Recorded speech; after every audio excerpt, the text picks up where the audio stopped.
Livro do profeta Abacuque. Abacuque. E fique tranquilo que o texto que eu vou usar como base não é o da figueira. Porque geralmente quando manda abrir em Abacuque, né? Ainda que a figueira não floresça, aleluia. O texto é lindo, mas às vezes a gente fica martelando ali sempre nesses mesmos textos, né? Então eu gosto de diferenciar um pouco. Então Abacuque, mas eu vou num outro texto. É no capítulo 3, mas desde o início. Capítulo 3, primeiro versículo. Abacuque. No celular é mais fácil, né? Na Bíblia um pouco mais difícil. Esses profetas menores. Sabe que são menores? Porque o texto é menor. Não tem nada de importância, relevância. Os maiores é porque tem mais textos, os menores têm menos textos. Somente essa a diferença. Mas todos são igualmente importantes e foram instrumentos de Deus para a sua época. Diz assim, Abacuque, capítulo 3, a partir do primeiro versículo. Oração do profeta Abacuque, sob a forma de canto. Tenho ouvido, ó Senhor, as tuas declarações e me sinto alarmado.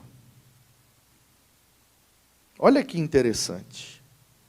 Abacuque estava ouvindo as declarações do Senhor e ficou alarmado. O que está acontecendo aqui, irmãos? E eu vou continuar lendo, é o seguinte, você sabe que de Gênesis até Apocalipse, a história da humanidade, que se confunde um pouco também com a história dos hebreus, o poder vai mudando de mãos ao longo do tempo. Então, no início da Bíblia, o poder estava no Egito, e foi o império mais longo. Milhares de anos o Egito dominou.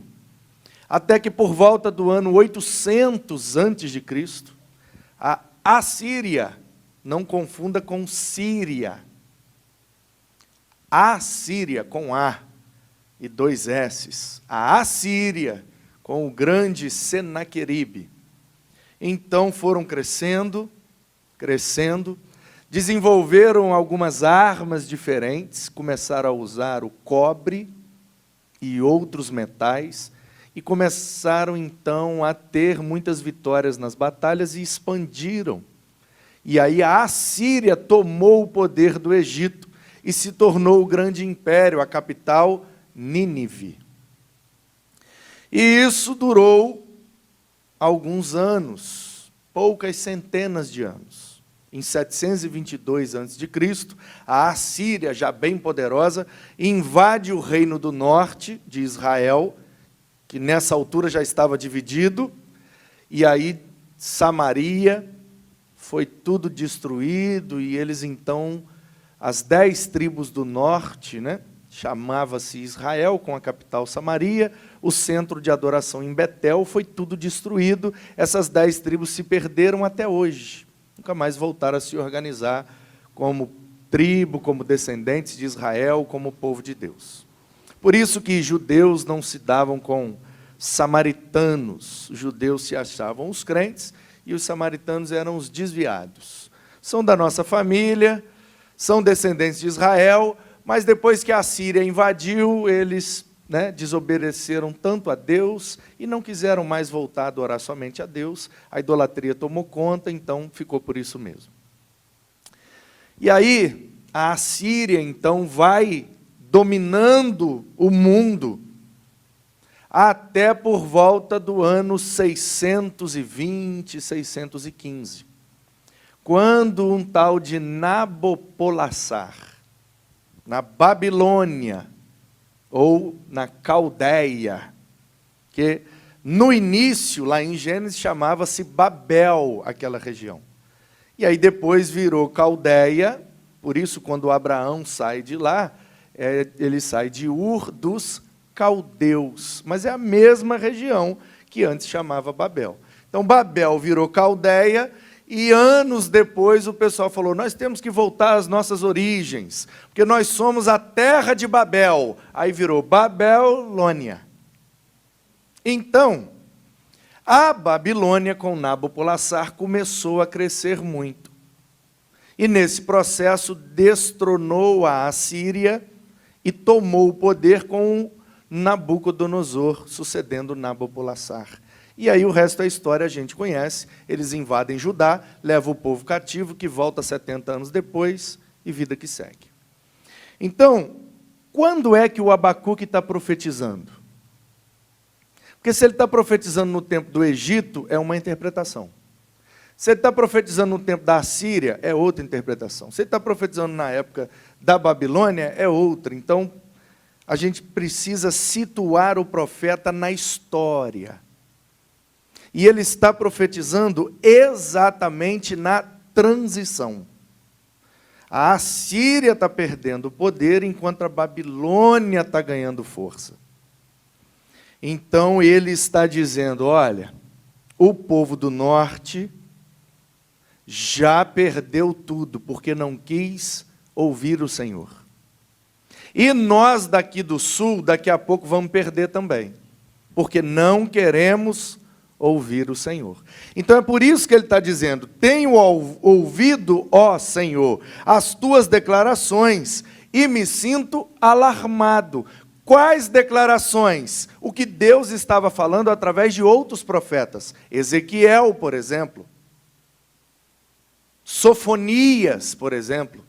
Profetas que estavam dizendo, se a gente não abrir o olho, a Babilônia vai invadir, assim como aconteceu com o norte, vai acontecer com a gente. Porque o povo do sul, eles se achavam os melhores, entendeu?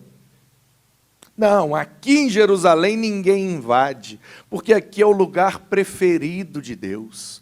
Porque o primeiro rei de Israel era daqui de baixo, da tribo de Benjamim. Porque o segundo rei de Israel era daqui de baixo, da tribo de Judá. E o filho dele sucedeu, e depois o neto dele, o bisneto. Então aqui embaixo, em Judá, Jerusalém, não acontece nada.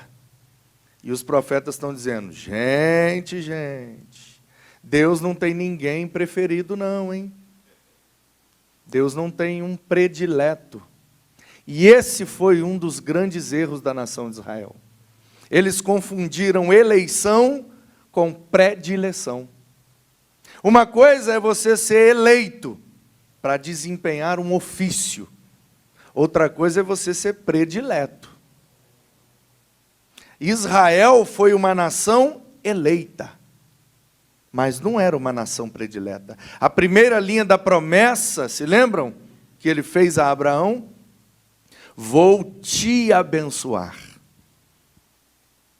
Você vai ser uma bênção. Eu vou te prosperar, eu vou te proteger, a primeira linha da promessa. Aí vem a segunda linha, para que todas as famílias da terra sejam benditas.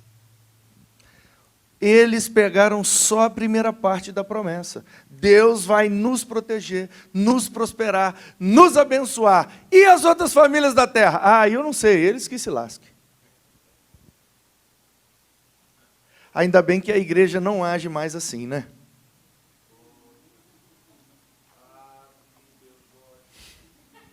Ainda bem, né, irmãos? Que a igreja não se acha o povo predileto de Deus. A gente é geração eleita. Deus nos elegeu em Cristo para sermos sacerdotes para todas as famílias da terra.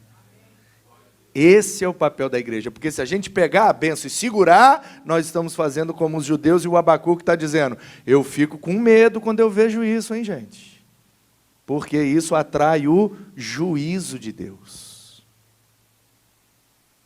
Queridos, nós não fomos chamados por Deus para sermos depósito de bênção. Nós fomos chamados para sermos canais de bênção. A bênção passa por nós. Abençoa a gente também, porque um cano, a igreja é um cano, irmão. Eu sei que a figura é bem pobre, mas o poder de Deus é a água que está dentro da caixa. e passa, e alguém precisa lavar a mão na torneira. A igreja é o cano que vai trazer essa água para lavar a mão das pessoas. O cano que está sendo periodicamente usado, ele não fica sujo. Porque a água vai passando por ele, ele se mantém sempre limpo. Então, a bênção passando por nós, nós estaremos sempre abençoados. Mas o objetivo final da bênção não é parar na gente, é passar na gente para chegar em quem precisa. E aí o Abacuque está dizendo, gente, Deus está falando e eu estou ficando preocupado. E o engraçado é que a igreja às vezes se preocupa com o que o mundo está falando, né? Olha, eu vi uma notícia na TV, eu fiquei alarmado. Olha, eu vi um post no WhatsApp, misericórdia. Olha, eu vi o discurso de um político, meu Deus, o que será de nós? O Abacuque está dizendo, eu não estou nem aí para o que as pessoas estão falando. Eu me preocupo mesmo é com o que Deus está falando. Porque os homens, por mais poderosos que sejam, eles não estão com a caneta que escreve a história. Eles podem até ter a caneta que despacha, mas o controle e o governo da história continua nas mãos do Senhor. Se lembram de Herodes? Ah, porque diz que vai nascer um menino aí, e esse menino vai ser o rei dos judeus. Eu tenho que mandar matar esse menino, porque eu não quero perder meu poder. Aí ele pega a caneta, que ele acha que ele tem o controle. Ele tem a caneta, mas ele não tem o poder. Aí ele despacha, manda matar os meninos que nasceram em Belém.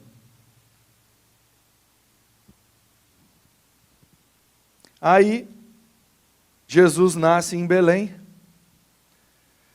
O Herodes mandou matar, porque está com medo de perder o poder.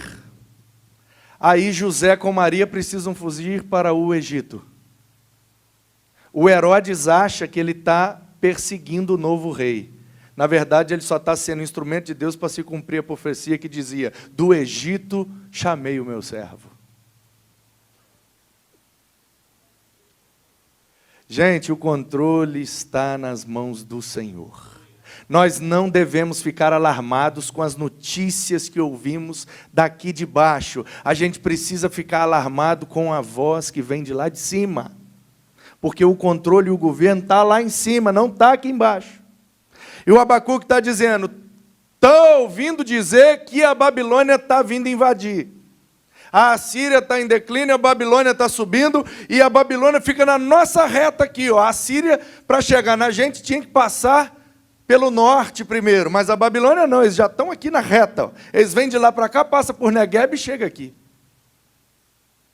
E o Abacuque está dizendo, olha, eu não estou alarmado porque estão dizendo que a Babilônia está ficando muito poderosa. Isso não me põe medo, porque a Babilônia só invade com a permissão do Senhor.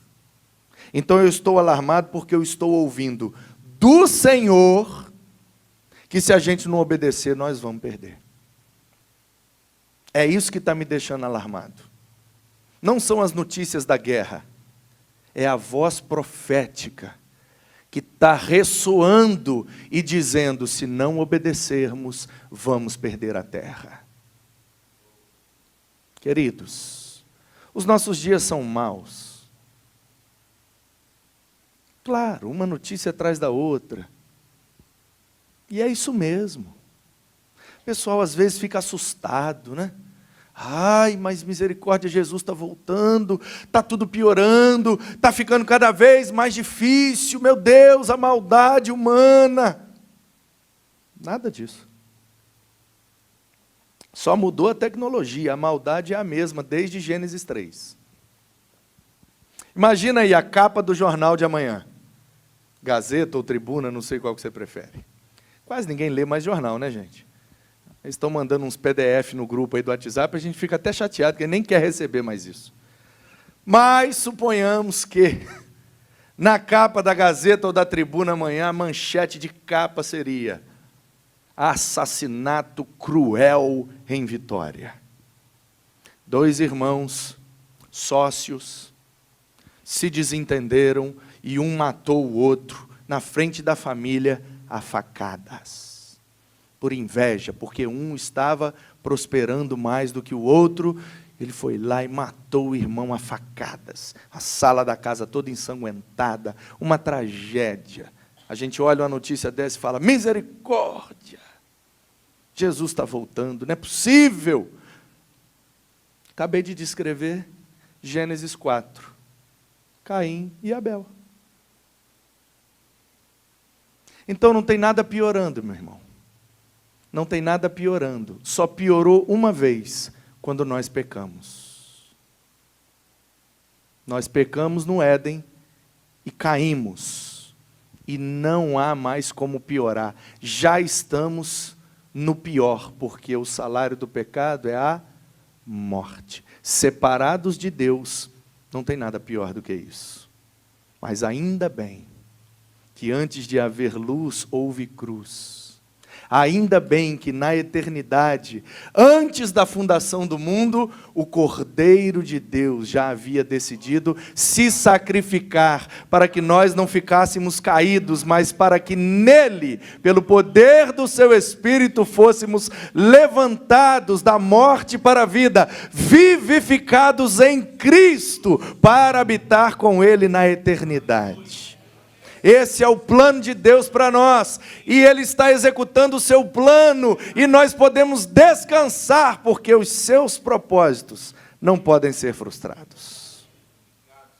E o texto diz que o Abacuque está alarmado, preocupado, não pelo que ele tem visto, nem pelo que ele tem ouvido, mas pelo que Deus está falando. E aí ele diz essa frase que eu acho maravilhosa: aviva a tua obra, ó Senhor, no decorrer dos anos, no decurso dos anos. A outra versão diz, aviva a tua obra no meio dos anos.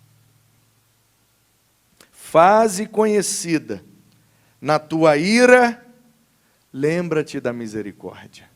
O que é que o Abacuque está orando aqui, gente, em forma de música? Na verdade, isso é um salmo, né? Uma letra de uma música, cujo conteúdo é uma oração do profeta. E ele está dizendo, Senhor, eu estou ouvindo o que o Senhor está dizendo a nosso respeito. E eu não tenho muita esperança de que nós seremos totalmente obedientes. Então é bem provável que vamos perder a terra, é bem provável que sejamos levados cativos para a Babilônia, é bem provável que a gente vai ter o prejuízo como nunca tivemos. Então o que eu peço ao Senhor, já que a sua ira vai se derramar sobre nós, tenha misericórdia e nos dá pelo menos um avivamento no meio desse processo. É isso que Deus está revelando para nós através da oração desse profeta, irmãos.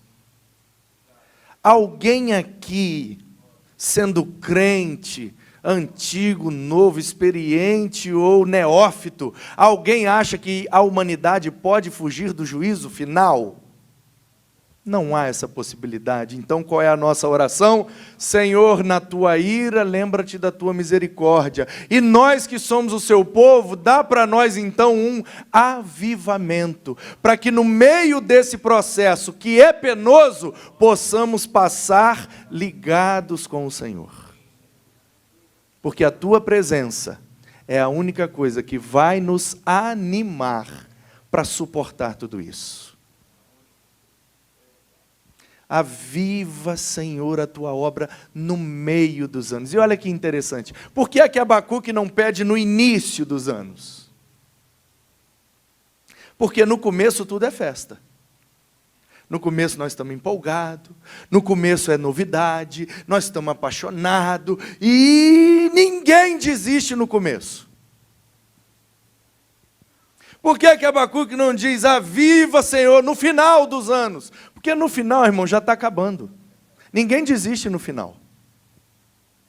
Uma vez eu atendi um casal, e se os gabinetes falassem cada história boa, a igreja conheceria. E os irmãos chegaram lá, e o homem disse assim, pastor, nós viemos aqui, é a última tentativa, hein? Falei, pois não, meu irmão. Última tentativa do quê? Não, porque está chegando um ponto aí que não vai ter jeito, nós vamos ter que separar. Aí a mulher abaixou a cabeça, eu falei, ô minha irmã, é isso mesmo, vocês vão separar? Aí ela falou, pois é, pastor, já falei com ele. Nossos filhos estão tudo criados. Nossos netos já estão indo para a faculdade. Mexer com divórcio agora!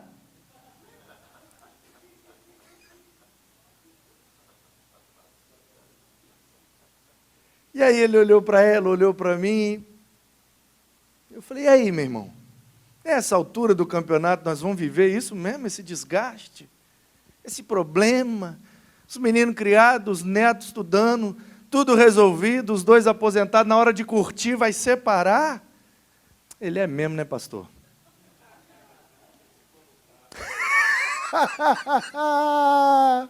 Orei com eles, foram embora, estão casados até hoje, aleluia!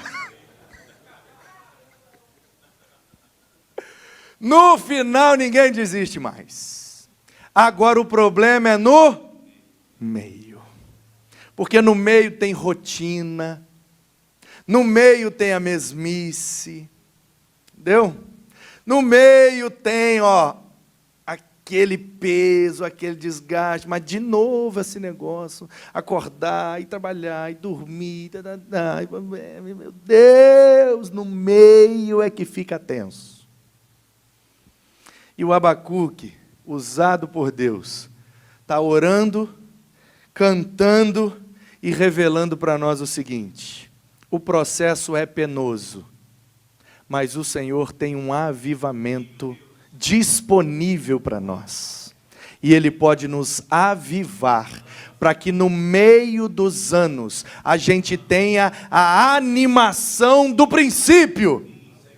E tenha a convicção do final. Portanto, meu irmão, se você está pensando em desistir, não desista agora. Você já passou do início e já está chegando o final. Então permaneça, avivado pelo Senhor, que daqui a pouco esse processo termina e estaremos com Ele na eternidade, onde não terá nenhuma notícia ruim mais. Aguenta um pouco mais. Respira um pouco mais. Tira umas férias. Um dia, eu não sei se você sabe, mas pastor também pensa em desistir. E um dia eu cheguei em casa brabo. Pensa num homem que chegou brabo em casa. Sentei no computador e redigi a minha carta de exoneração. Assinei, botei em cima da mesa, chamei a mulher e o menino e falei, vocês assinam aí também. Porque para a gente vir, todo mundo assinou, nós viemos junto. Então nós vamos sair junto, assina aí, nós vamos embora. Aí ela falou, agora não dá não, estou indo trabalhar. Aí o outro falou, não sei disso não, sumiu. A carta ficou lá em cima da mesa. Aí de noite ela chegou, eu falei, e aí a carta, vai assinar? Ela falou, Manu, você já consultou seus pastores? Porque eu sou tão complicado que eu preciso de 3. Vocês são gente boa, um pastor só dá conta. Eu preciso de 3. Aí eu falei, então tá bom, vamos consultar, é isso que você quer? Pega o telefone aí. Viva a voz, eu e ela na cama, e eu, fala meu pastor. O que foi, Manu? Rapaz, eu fiz a carta de exoneração aqui, vou embora. Tem condição não, vou embora. Aí ele falou, Manu, que mês nós estamos, meu filho? Falei, novembro. Ele falou, novembro é hora de parar, rapaz. Daqui a pouco é dezembro. Janeiro é férias. Aí eu falei, mas está difícil. Aí a gente sempre tem, uma lista de argumentos. Porque quando a gente quer desistir, a gente fica criativo demais. Nada presta, nada é motivo para continuar. E aí ele falou, entendi, concordo com tudo, mas só depois de janeiro. Respira, tira férias. Se você voltar das férias com essa intenção, está autorizado, abençoado, pode entregar. Então tá bom, liguei para o outro, mesma coisa. Meu filho, que é isso? que está acontecendo? Eu falei, não, porque isso, porque aquilo, porque isso, porque aquilo. Aí ele virou para mim e falou assim, rapaz, você só está cansado. Você não tem que desistir, você só está cansado. Descansa e continua. E ela rindo do lado, mas rindo só por dentro, porque ela sabe o perigo que é. E aí eu liguei para o terceiro. Aí o terceiro, Manu, tira uma folga, rapaz. Pega sua mulher, seu filho, vai lá, tal, pá. Você está estressado, rapaz. Isso é estresse, está trabalhando demais.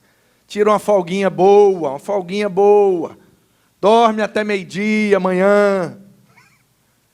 Aí eu, então tá bom. E esses 3 pastores meus, parece que eles combinam.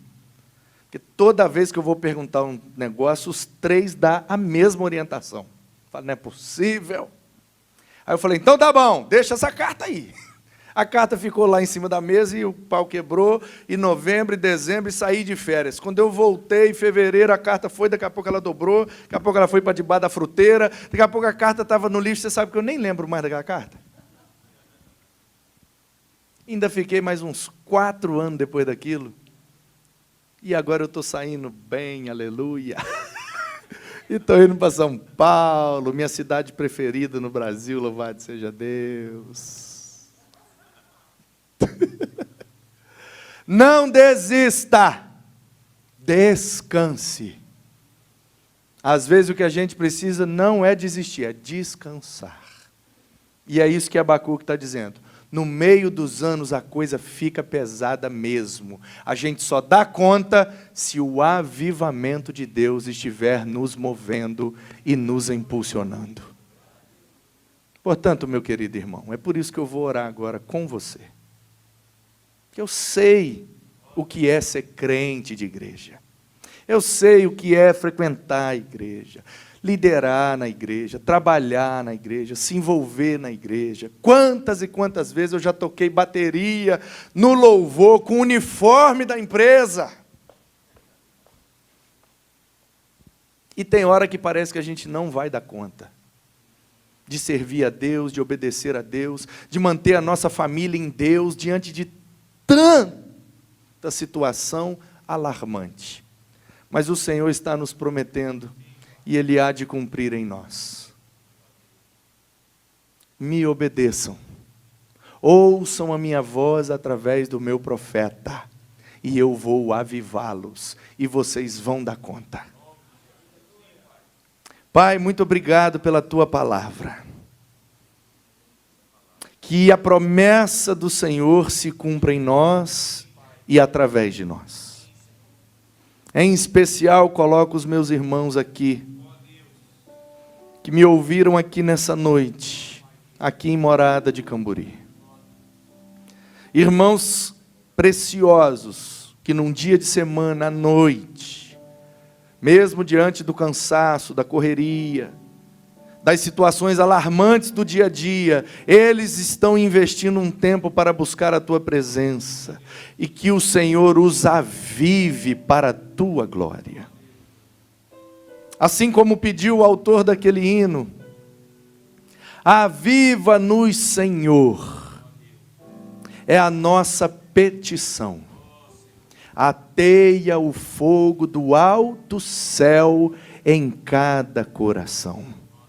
Que os nossos corações sejam incendiados pelo fogo do Senhor, fogo do Teu Espírito, que vai nos avivar para passarmos por esse processo, obedientes e fiéis ao Senhor, sabendo que a eternidade está preparada para nos receber, e daqui a pouco tempo estaremos contigo por toda a eternidade. E mesmo vivendo aqui em meio às adversidades, queremos orar como Abacuque, ainda que a figueira não floresça, ainda que não haja fruto nos campos, ainda que não haja animais nos pastos, Ainda que não haja emprego, ainda que não haja segurança, ainda que não haja paz, nós exultaremos no Deus da nossa salvação, porque é o Senhor quem cuida de nós, é o Senhor quem nos aviva, é o Senhor quem nos motiva para vivermos no meio dos anos, firmes e convictos de que a Tua presença é tudo o que precisamos. Queremos a Tua bênção, queremos a Tua promessa, queremos o avivamento do Senhor em nossas vidas, para alcançar todas as famílias da terra. Que assim seja, para a Tua glória, em nome de Jesus. Amém.